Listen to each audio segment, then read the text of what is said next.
गुरु नानक। धन गुरु नानक। वाहिगुरु जी का खालसा, श्री वाहिगुरु जी की फतेह। जन्म साखी श्री गुरु नानक देव जी की। भाई बाले वाली साखी भक्तों के साथ। एक दिन गुरुजी के पास कुछ भक्त लोग आए और कहने लगे, हे महाराज, हमने कुछ पूछना है, अगर आज्ञा हो तो हम पूछे। गुरुजी ने कहा, हे भगवान के प्यारो, जो कुछ आपकी इच्छा है वह पूछो। उन्होंने कहा, हे महाराज, यह जीव जो कुछ पुण्य पाप करता है और जो यह माया के पीछे भाग भाग फिरता है, क्या यह किसी की प्रेरणा से करता है अथवा यह स्वतंत्र रूप से करता है? इसके उत्तर में श्री गुरु नानक देव जी ने एक पवित्र शब्द उच्चारित किया। राग बिलावल महला पहला। मन का कहिया मन सा करे, इहि मन पाप पुत्र उच्चरे। माया मद माते त्रिपत न आवे, त्रिपत मुकत मन साचा भावे। तन धन चलत सब देख, विमाना बिन नावे। किच संग न जाना रहाओ, कीजे रस भोग खुशियाँ। मन केरी धन लोक तन बसरे डेरी। खाक खाक रले सब फेल, बिन शब्द नहीं उतरे मेल। धन गुरु नानक। परमार्थ। गुरुजी कहते हैं, हे राम के भक्तों, यह प्राणी भक्ति भी करता है, योग भी करता है और धन को एकत्र करके खजाने में भर लेता है। धन माया की जो आनंद है वह इसके साथ नहीं जाते तथा शरीर भस्म हो जाएगा और दौलत को अन्य लोग ले जाएंगे। धन के लिए जो इसने पाप किए हैं वे सभी इसको नरक में जा गिराएंगे। परमात्मा के नाम के बगैर इसका कोई मित्र नहीं होगा। जब तक यह परमात्मा का भजन और गुरु के शरण प्राप्त नहीं करेगा तब तक इसकी मेल दूर नहीं होगी। ईश्वर भजन से इसका छुटकारा होगा। फिर उन्होंने पूछा, हे महाराज, यह प्राणी जिस योनि में जाता है तथा जिसमें नाचता है, यह उस नाचने से किस प्रकार छूटेगा? फिर गुरुजी ने एक पौड़ी उच्चारित की। पौड़ी। गीत नाद धन तल सुकरे, त्रिह गुण उपजे बिनसरे दूरे। दूजी दुर्मत दर्द न जाई, छूटे गुरुमुख दार गुण गाई। धन गुरु नानक। परमार्थ। गुरुजी कहते हैं, हे भक्तजनों, मरने वाले को गीत नाद ताल पकवच बजाए जाते हैं, तब वह प्राणी अनेक ही कारण नाचता है और यह प्राणी जो योनि में पड़ता है इसी करके काम क्रोध लोभ मोह अहंकार तथा ममता के लिए अनेकों योनियों में जाता है। बार बार इसका नाश होता है तथा बार बार यह उपजता है। अब का बिछुड़ा हुआ फिर नहीं मिलेगा। इन प्राणियों के आयु अनेकों वर्ष की है, जैसे लाखों वर्ष तक पाषाण की आयु है। यह उनसे भ्रमण करता रहता है। इस प्रकार मनुष्य जन्म का गाया हुआ प्राणी बहुत ही दूर चला जाता है। दुर्मति बड़ भारी रोग है। फिर भक्त कहने लगे, हे गुरुजी, इस जीव का यह दुर्मति रोग किस प्रकार दूर होता है? गुरुजी ने कहा, इसका इलाज प्रभु का नाम है। जब यह नाम स्मरण करता है तब यह रोग अपने आप ही दूर हो जाते हैं। फिर उन भक्तों ने कहा, हे गुरुजी, एक वैष्णव कहलाते हैं तथा एक तपस्वी तथा एक पंडित कहलाते हैं और एक जैनी अधिक है। इनमें से उत्तम कौन है? फिर गुरुजी ने एक पौड़ी उच्चारित की। पौड़ी। धोती उजल तिलक गलिमाला, अंतर क्रोध पढ़ी नाटसाला। नाम विसारी माया मद पिया, बिन गुरु भगत नाही सुख थीवा। परमार्थ।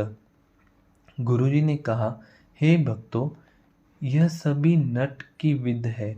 जैसे नट नाटक करता है वे वैसे ही प्रतीत होते हैं। जैसे धोती पहनना, मालये धारण करना, तिलक आदि यह वैष्णव के स्वांग है।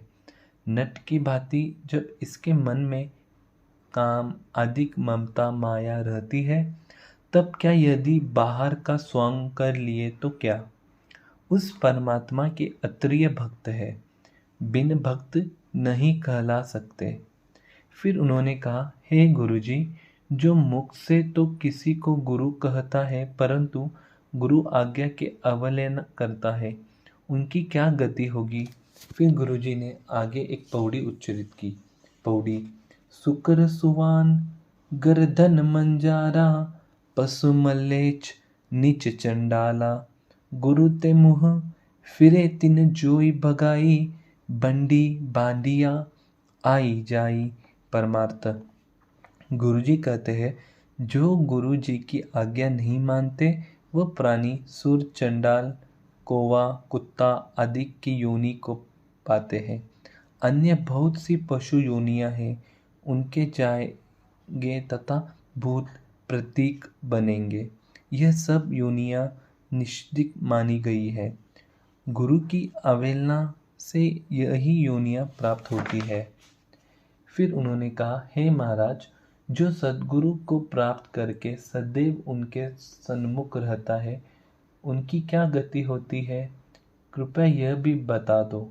फिर गुरुजी ने आगे एक पौड़ी उच्चरित की। गुरु सेवा ते लहे पदारत, हृदय नाम सदा कीरतारत, सच दरगा पूछ न होई, माने हुक्म सीजे दर सोही। परमार्थ। गुरुजी ने कहा, हे भगवान के भक्तों, जो प्राणी उस परमात्मा की भक्ति तन मन धन लगा कर करता है, उसका यह जन्म सफल होगा। जो प्रेम रूप उत्तम पदार्थ है उसको मिलेंगे।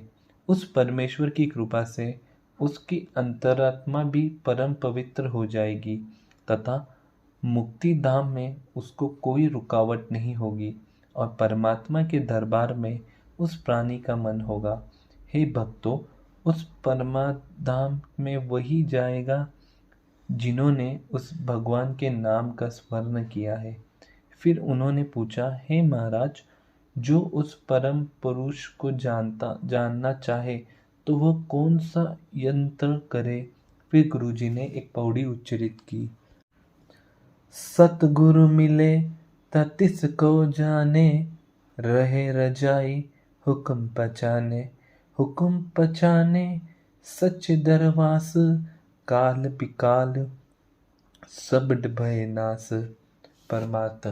गुरुजी ने फरमाया, हे मित्रों, यह प्राणी पहले गुरुजी को बताए मार्ग पर चलकर उस परमात्मा की पहचान करे, सुख दुखादि द्वंद्वों को एक समान जाने, तब इस जीव को उस प्रसार प्राप्त होता है। फिर वह बोले, हे महाराज, जो प्राणी गृहश्रम में रहकर परमेश्वर की सेवा करता है उसे किस प्रकार करना उचित है। फिर गुरुजी ने एक पवित्र पौड़ी उच्चरित की। पौड़ी। रहे अतीत जाने सब तिसका, तन मन अर्पे ही हुआ जिसका, ना ओहु आवे ना हो जाई, नानक सच्चे सच समाई। परमार्थ। गुरुजी फरमाते हैं, हे मित्रों, गृहस्थी को उचित है कि वह गृहस्थी में ही इस प्रकार रहे जैसे कोई अतिथि आलसी बैठ जाता है। उसे प्रथम दिन यह ज्ञान होता है कि मेरा इस नगरी में कोई भी नहीं है, एक परमेश्वर ही मेरा है, बाकी सब दूसरे हैं। मेरे और यह नगरी भी दूसरों की है। मैं एक निराश हूँ, सिवाय उसके और मेरा कोई भी नहीं है, तथा मैं तो उस परमात्मा का हूँ। यदि कोई ईश्वर अर्पण रोटी देगा तो मैं खाऊंगा, नहीं तो यह रात्रि सोए विहा जाएगा। इस प्रकार गृहस्थी को जानना चाहिए, अर्थात धन, द्वारा, सुख तथा अन्न वस्तु सभी परमात्मा के जाने हैं। ऐसे गृहस्थी मोक्ष प्राप्त करता है। तब सभी गुरुजी के चरणों पर गिरे और स्तुति की। गुरुजी ने कहा, ईश्वर स्मरण करो। फिर वो शिष्य हो गए। धन्य गुरुदेव, धन गुरु नानक। वाहे गुरु जी का खालसा, वाहे गुरु जी की फतेह। धन गुरु नानक।